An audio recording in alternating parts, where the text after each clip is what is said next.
is unprecedented. This is historic. The fact that we were able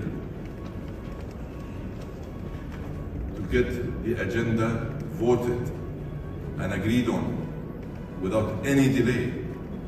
For those who have been involved in previous COPs, this is just unprecedented.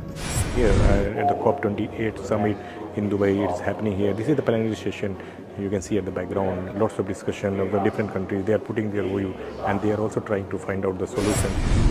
The fact that we've been able to deliver what was promised in Sharm el-Sheikh, the fact that we've been able to activate, operationalize, and pass the threshold that have been associated with the establishment with this fund is historic and is a unique, unprecedented achievement. How the whole world can fight with this kind of climate crisis, and the place where the decision will be taken forward. And soon after this, we'll be talking to some activists and the other policymakers who will be discussing in length and share all those opinions that what they have as well as what the decision has been taken on the day one. My engagements with Africa, and in particular throughout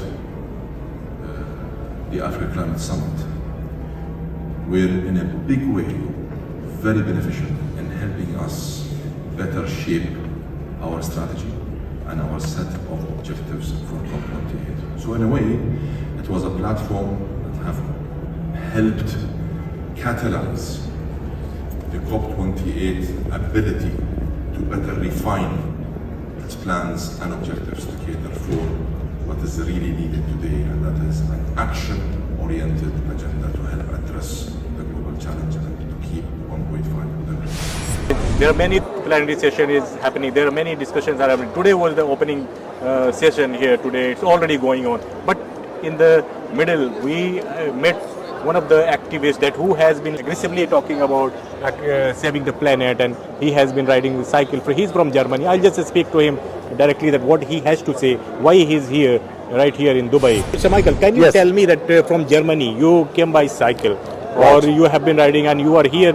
What message you want to give to these policymakers?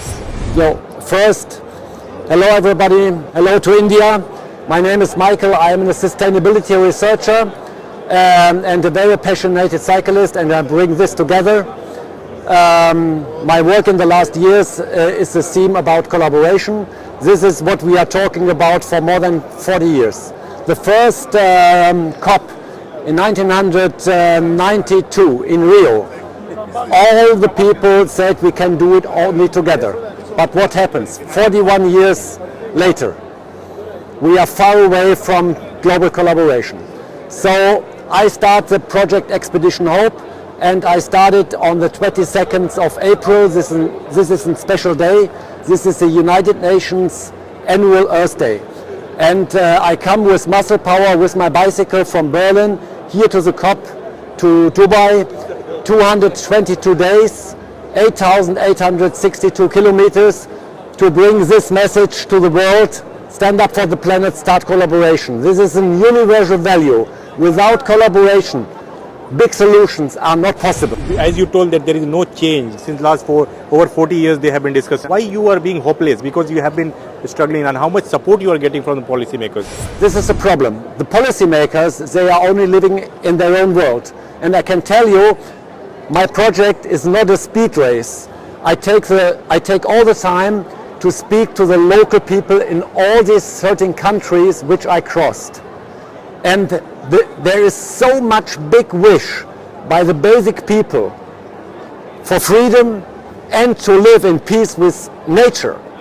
There is a big wish, and I think when the big politician leaders and the economic leaders will start working together with the society people, a change is possible. I'm really sure. Every country wants to become more wealthy.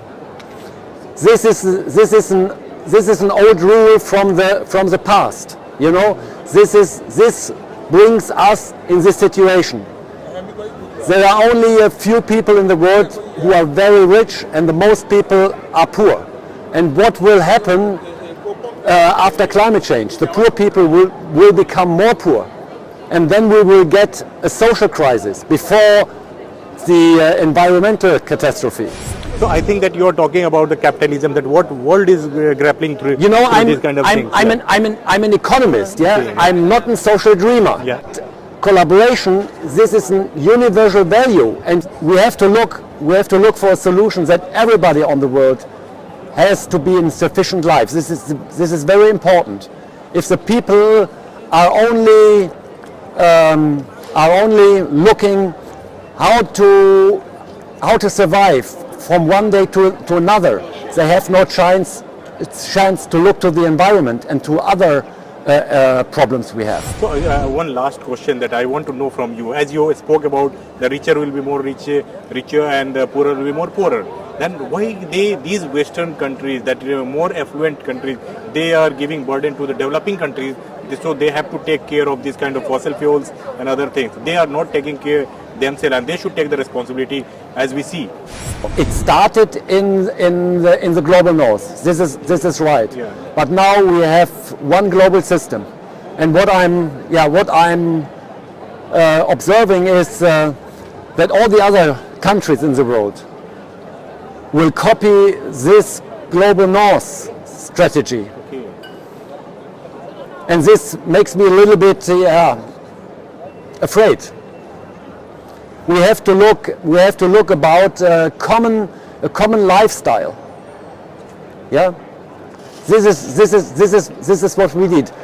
To go on in this lifestyle since the last 100 years is not possible, and we have to look about it that every people. I know your situation in India, in Bangladesh. Look to Africa. This is terrible. What is going on there? I think this is not only the solution is not only possible by economic and politic decisions.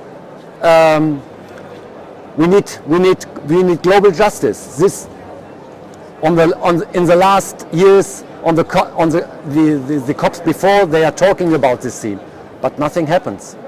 Only to give money to the poorer countries. Okay, this is something for the next years, but what will happen in 10 years? That means we need a sustainable system. We need a sustainable economic system. Thank you so much, Michael, for talking to us. Thank you very much. And this is the right thing, that what he is saying, that he is sharing his own practical experiences. He's also a researcher. He understands the back-end theory also, that how it works and which is a short term and which is the long term. So we look forward to it, that hope that policymakers understand his comments, understand his suggestions, so they can adopt some changes there.